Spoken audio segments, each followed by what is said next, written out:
Hello students, हमारे इस YouTube के चैनल पर एक बार आपका फिर से मोस्ट वेलकम है। जैसा कि आप लोग बहुत दिनों से खोज रहे थे अपवर्तन के सवाल, तो आज हम इस पूरे वीडियो में बेहतरीन अपवर्तन के क्वेश्चन यानी कि न्यूमेरिकल लगाएंगे और आपको बिल्कुल सारी बातें समझ में आने वाली हैं और आएंगी भी, बेशक आएंगी।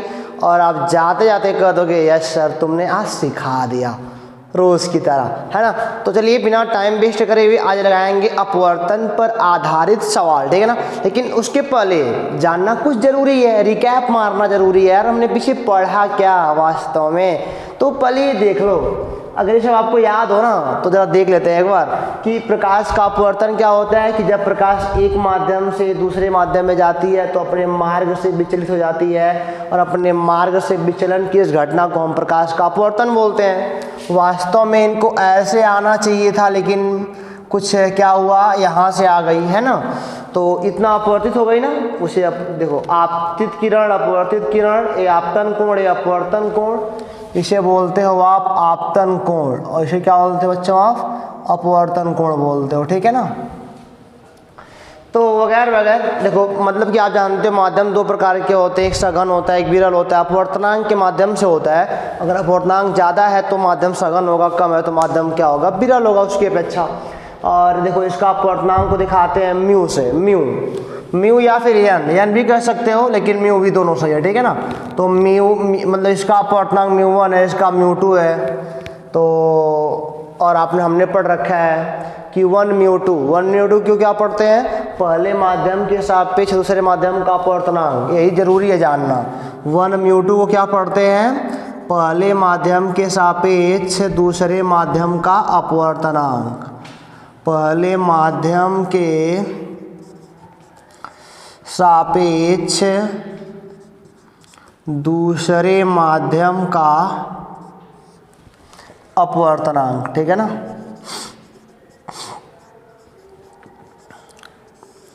अब देखो जरा, 1 म्यू2 बराबर क्या होता है, म्यू2 बटे म्यू1 होता है, ठीक है ना। और अगर वेग के संबंध में तो v1/v2 होता है। देखो 1 म्यू2 का मतलब क्या, उल्टा होता है म्यू2/म्यू1, सीधा होता है v1/v2, और लैम्डा 1/λ2 अभी सीधा चलता है। लैम्डा क्या है, जहाँ पे प्रकाश का तरंग दैर्ध्य है, मैं बार बार बता चुका हूँ कि प्रकाश तरंगों के रूप में चलता है। और बेस्ट फार्मूला माध्यम का अपवर्तनांक म्यू बराबर क्या होता है, c/v होता है, जहाँ पे c क्या होता है, निर्वात या वायु में प्रकाश का वेग। तो कन्फर्म है कितना होता है, 3 × 10⁸ मीटर पर सेकेंड, तो निश्चित है बेटा। और जो v है वो माध्यम में प्रकाश का वेग है। माध्यम आई मीन कुछ भी हो सकता है, वहाँ पे जल हो सकता है, कांच हो सकता है, तेल हो सकता है, पता नहीं कौन सा माध्यम में चला रहे हो। और अपवर्तन पता है ना क्यों होता है, क्योंकि अलग अलग माध्यमों में प्रकाश की चाल क्या होती है, अलग अलग होती है। अच्छा मान लो मैं तुमसे कह दूँ खाली मैदान है, दौड़ो, और उसके बाद मैं बोलूँ कि यहाँ पे बहुत सारे अरहर के पेड़ हैं, उसमें दौड़ो, तो क्या उतना मतलब कि जितना खाली मैदान में दौड़ पा रहे थे उतना क्या वहाँ पे दौड़ लोगे क्या अरहर वाले खेत में, नहीं ना, क्योंकि वहाँ माध्यम सघन हो गया, बाहर विरल था, बाहर कुछ नहीं था। ऐसा भी मान सकते हो कि मान लो अभी अपने खेत में अभी गेहूं बोया है, ठीक है ना, गेहूं बोया है, अभी 2 दिन हुआ, और दौड़ने को मैंने बोल दिया दौड़ लो, चलो बहुत आराम से दौड़ोगे, नहीं बहुत तेज दौड़ोगे यार तुम तो। लेकिन मान लो 1 महीने बाद मैं बोलूँ, जब गेहूँ इतना बड़ा हो जाए तो दिक्कत होगी ना, आपकी चाल कुछ कम पड़ जाएगी। क्यों, क्योंकि माध्यम सघन हो गया, अब पहले कुछ नहीं था वहाँ पे, अब गेहूँ बड़े हो गए, अब दिक्कत कर रहा है वहाँ पे। तो वही होता है कि सघन माध्यम विरल माध्यम में प्रकाश चाल अपनी अलग अलग होती है, तो मतलब कि प्रकाश का विचलन हो जाता है। तो चलिए आपको फार्मूला का लर्न हो गया, तो फिर यहाँ पे आते हैं सवाल पे, बढ़िया बिल्कुल 100% सिखा के जाएंगे आज, पक्का बता रहा है तुमसे मैं तो। सुनिएगा, देखा है कि यदि वायु में प्रकाश की चाल 3 × 10⁸ मीटर पर सेकेंड, वायु में प्रकाश की चाल दिया है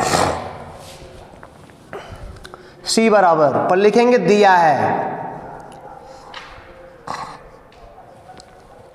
c बराबर 3.0 × 10⁸ मीटर पर सेकेंड।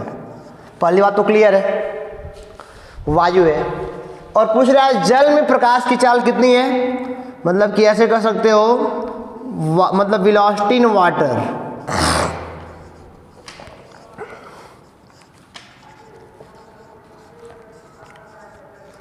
इतना दिया है। तो जल का अपवर्तनांक पूछ रहा है। देखो हमने पढ़ा है माध्यम का अपवर्तनांक, मैं आराम से चल रहा हूँ, चूंकि हमने क्या पढ़ा है, माध्यम का अपवर्तनांक म्यू बराबर क्या होता है बच्चों, थोड़ा ध्यान देना तो जरा, अपवर्तनांक म्यू बराबर क्या होता है, सी बाई वी होता है।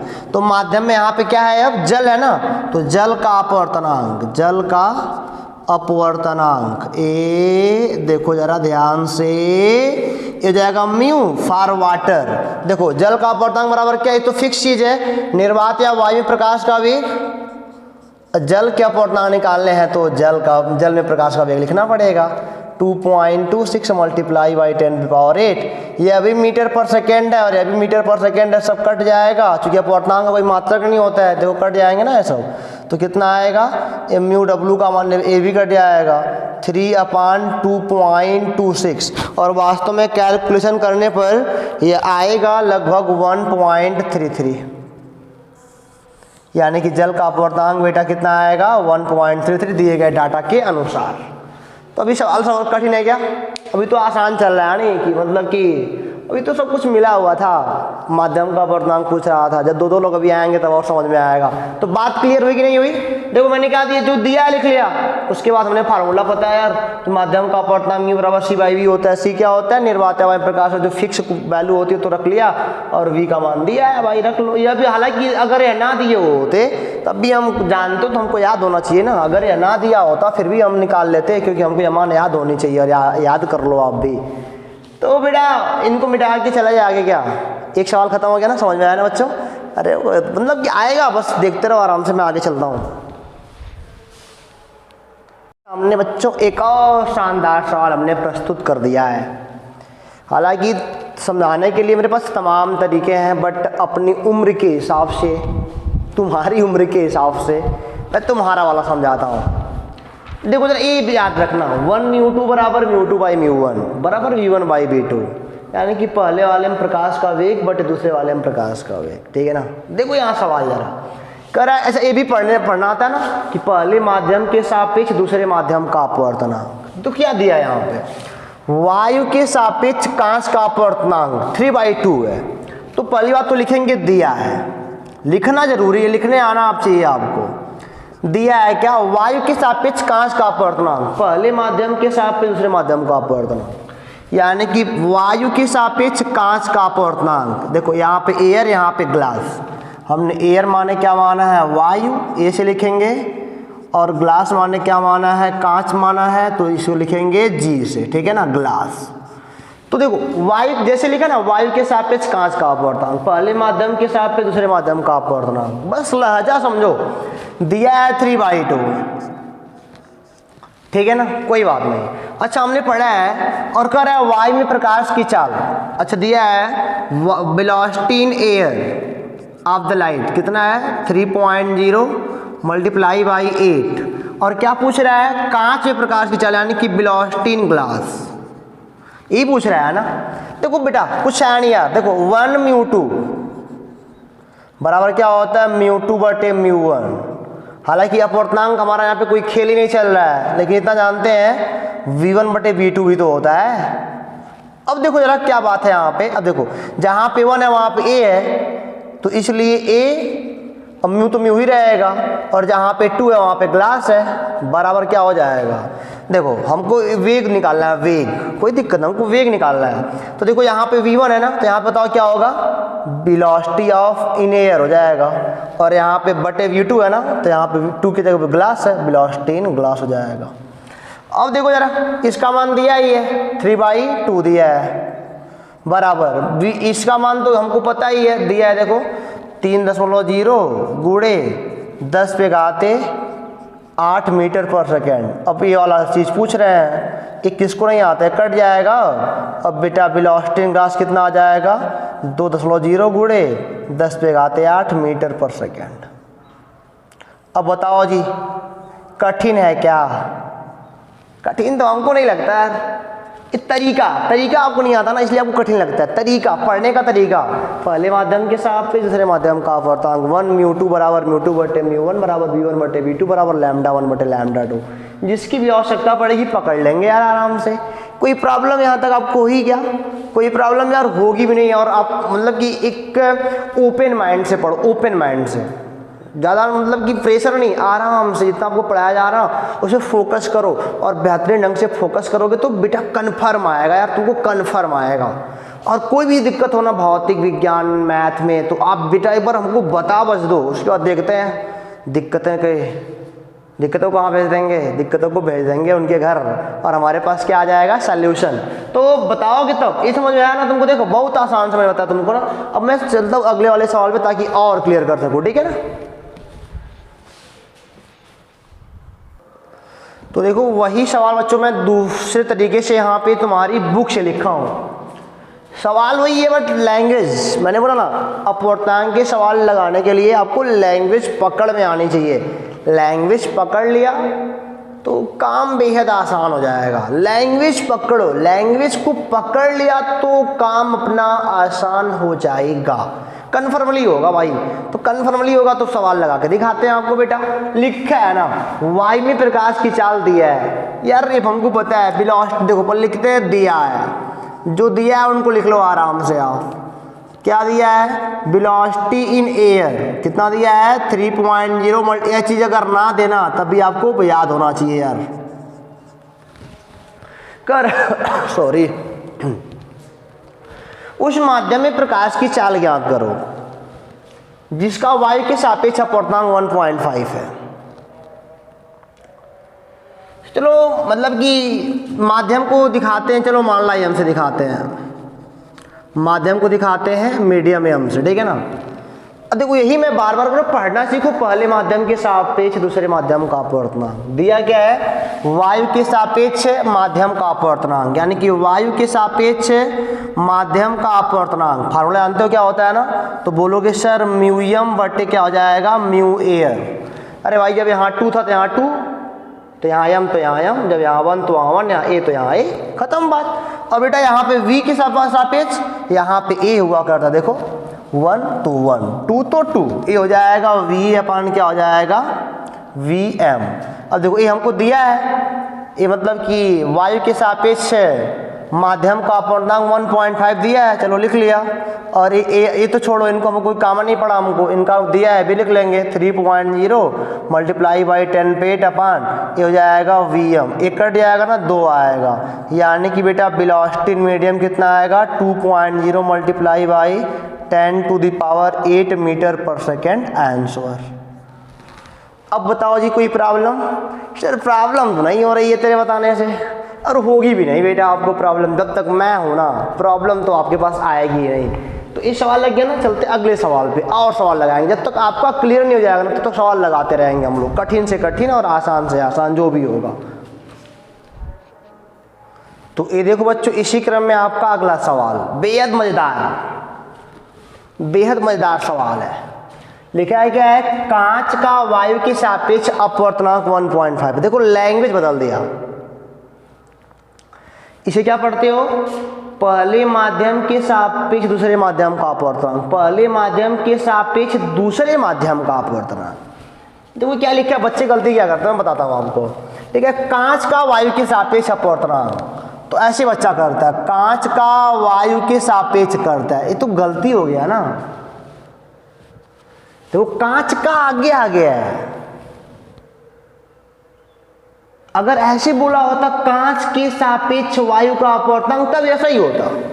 इसका मतलब क्या, इसका मतलब यह है कांच के सापेक्ष वायु का अपवर्तनांक है। गलती मत करना, मैं गलती लिख रहा हूं ये वाला, मतलब कि जो बच्चा लिखता है वो मैं बता रहा हूं आपको। कांच के सापेक्ष क्या है, वायु का अपवर्तनांक, तो यह होता है ना। तो वह क्या दिया है बच्चा, देखो जरा तो फिर से एक बार सुनो, कांच का वायु के सापेक्ष, ऐसे पढ़ो, वायु के सापेक्ष कांच का, पहले माध्यम के सापेक्ष दूसरे का, वायु के सापेक्ष कांच का।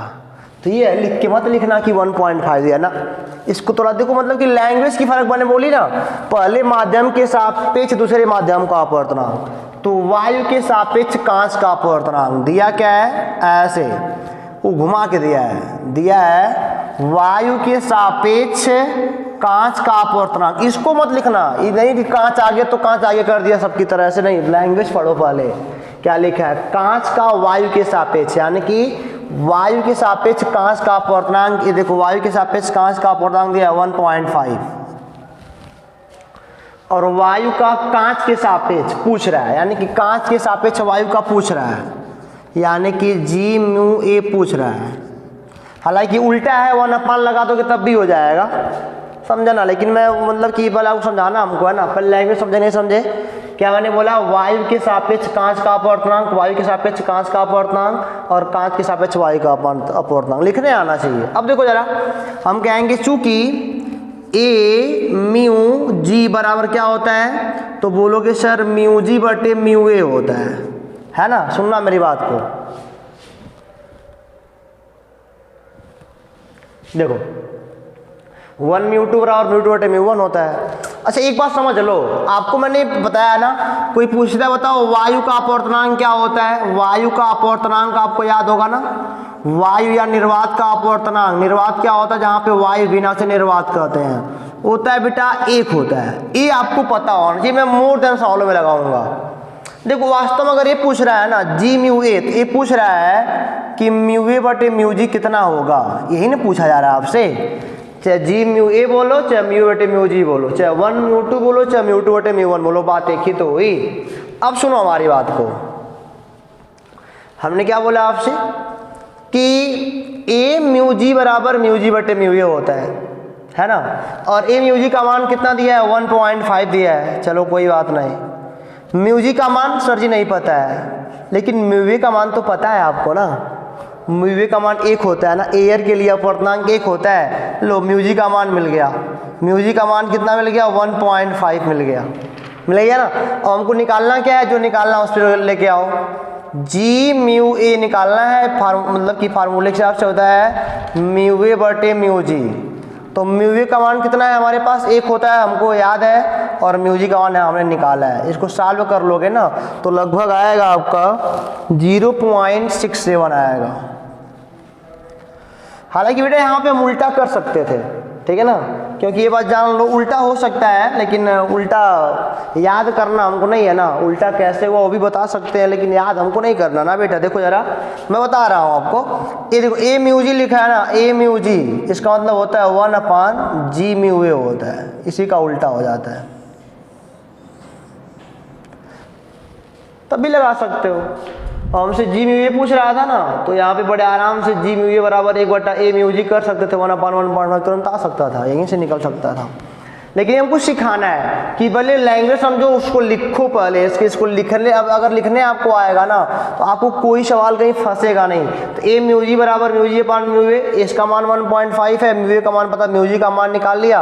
और बेटा हमको इसको निकालने के लिए 2 मान चाहिए था, म्यू ए म्यू जी चाहिए था, म्यू ए का मान हमको याद था, म्यू जी का मान यहाँ से निकाल लिया, फटाक से उसका मान निकाल लिया, लो आ गया, है ना। आसान नहीं है? आसान तो है ही सर, लेकिन हम इसको मिटा के और बड़ा बड़ा सवाल लगाएंगे तब ना आसान आपको लगेगा। लगाते बेटा आगे इसको मिटाते हैं।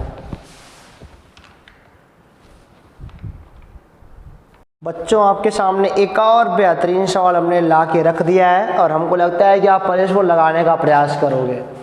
वीडियो को पुश करो और सवाल को लगाने का प्रयास करो, तभी आपको आने वाला है, नहीं तो खाली देखते बस रह जाओगे, आने वाला कुछ नहीं है जी।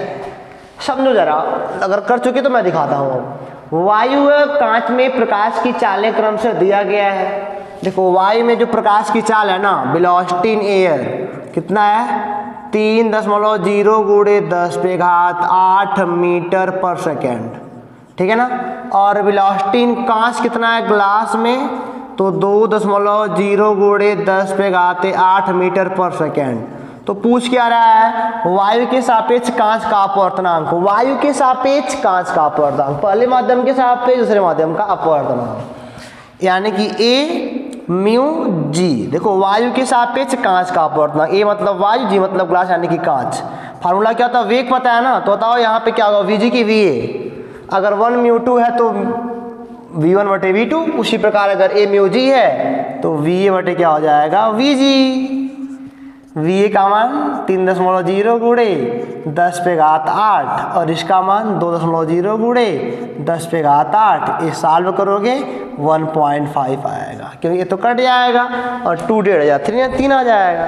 नहीं जी, देखा आपका भी लग गया होगा है ना। आपको अगर समझ में आ रहा है तो हमको कमेंट बॉक्स में बता दो, फटाक से आंसर मेरा भी आ गया। बताओगे ना, बताना बस, ठीक है ना। तो बेटा इसको मिटा के आगे चलते हैं।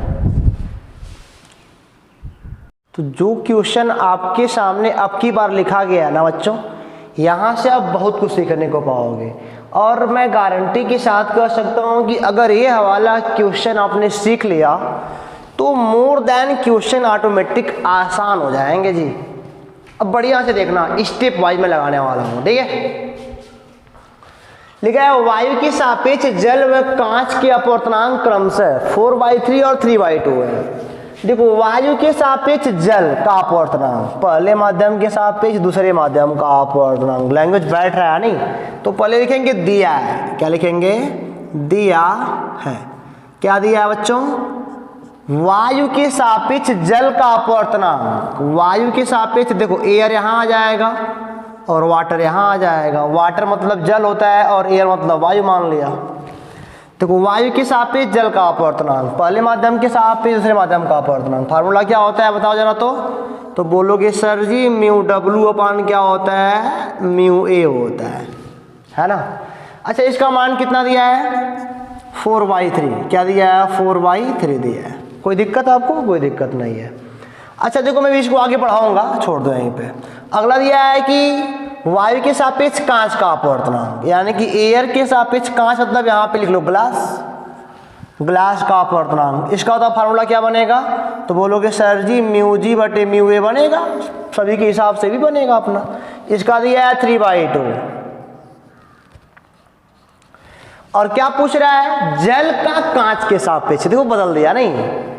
अब देखो जरा, पहले माध्यम के सापेक्ष दूसरे माध्यम का अपवर्तनांक, जल का कांच के सापेक्ष अपवर्तनांक। पहले कहीं देखो बात बदल नहीं रही है। देखो जरा क्या पूछ रहा है? जल का कांच के सापेक्ष, जल का कांच के सापेक्ष। इसको ऐसे पढ़ो, कांच के सापेक्ष जल का अपवर्तनांक। पहले माध्यम के सापेक्ष जल का दूसरे माध्यम का अपवर्तनांक ऐसे लिखेंगे। इसको ऐसे पढ़ो, कांच के सापेक्ष, यही लैंग्वेज समझनी है बस। लिखा ना जल का कांच के सापेक्ष। तो ऐसे नहीं कि लिख दो जल का तो वाटर का कांच के सापेक्ष ऐसे लिख दो, ये गलत हो जाएगा जी, क्योंकि गलती नहीं पढ़ रहे हो ना। जल का कांच के सापेक्ष, इसको पढ़ो फिर से। पहले माध्यम के सापेक्ष दूसरे माध्यम का अपवर्तनांक, पहले माध्यम के सापेक्ष दूसरे माध्यम का अपवर्तनांक। तो कांच के सापेक्ष जल का अपवर्तनांक, तो यहाँ पे क्या बनेगा? ये बनेगा, यानी कि पूछा जा रहा है कांच के सापेक्ष जल का अपवर्तनांक। यानी कि बच्चों मैं अगर बताऊं ना आपको, तो इसका फार्मूला क्या हो जाएगा? देखो 1μ2 का μ2 बटे μ1, तो gμW का क्या हो जाएगा? μW बटे μg। इसका मान मिल जाए तो काम बन जाएगा, बना तो है ही काम। देखो यहाँ पे μA का मान 1 होता है, एयर के लिए अपवर्तनांक एयर का 1 होता है, तो हो जाएगा इसका मान 1 जब रखोगे ना तो μW का मान आ जाएगा 4/3। और यहाँ भी इसका मान 1 होता है, तो μg का मान क्या आ जाएगा? 3/2। तो μW का मान कितना है? 4/3 है और μg का मान क्या है? 3/2 है। पहले का चौथा, दूसरे का तीसरा, 4 दूनी 8 बटे क्या आएगा? 9 आ जाएगा। ठीक है ना। तो आप इस सवाल को समझिए, बढ़िया से समझ गए। यही मैं समझना है, कांच के सापेक्ष जल का अपवर्तनांक, पहले माध्यम के सापेक्ष दूसरे माध्यम का अपवर्तनांक। वहाँ से कंपेयर करोगे तो यहाँ पे आपको लगाने में आसानी होगी। तो उम्मीद करते हैं कि ये भी सवाल आपको समझ में आ गया होगा बढ़िया से। खाली लैंग्वेज का हेरा फेरी किया गया है बस। मैं चलता हूँ अगले सवाल पे, ताकि और आपकी क्लियरिटी में बढ़ा सकूँ, ठीक है ना। इसको आप नोट कर लो, स्क्रीनशॉट लेके चाहे रोक के। तो आपके सामने एक और बढ़िया सवाल प्रस्तुत है बच्चों। आप इस सवाल को खुद से लगाने का प्रयास करो, वीडियो को पुश करो, सवाल को लगाना स्टार्ट कर दो। मैं थोड़ी देर के लिए आराम करना चाहता हूँ। ठीक है, कर दिया? आंसर भी आ गया होगा तुम्हारा तो भाई मैं लगाता ना। देखो जरा, मैंने क्या बोला? जल व कांच के अपवर्तनांक क्रमशः दिए गए हैं। जल का अपवर्तनांक दे, देखो मतलब कि वाटर का जो अपवर्तनांक है 1.35 दिया है, और कांच का जो अपवर्तनांक दिया है ना ग्लास, कितना है? 1.5 है। पूछ क्या रहा है? यदि प्रकाश किरणें कांच से जल में जा रही हो, कहीं भी जा रहे हो, मुझसे क्या करना। ये पूछ रहा है कांच के सापेक्ष जल का अपवर्तनांक। कांच के सापेक्ष जल का अपवर्तनांक बढ़िया सीधा लिखा गया है, कांच के सापेक्ष जल का अपवर्तनांक। तो म्यू डब्लू बटे क्या होता है, क्या पूछ रहा है, कांच के सापेक्ष जल का अपवर्तनांक पूछ रहा है ना। तो क्या हो जाएगा हमारे पास,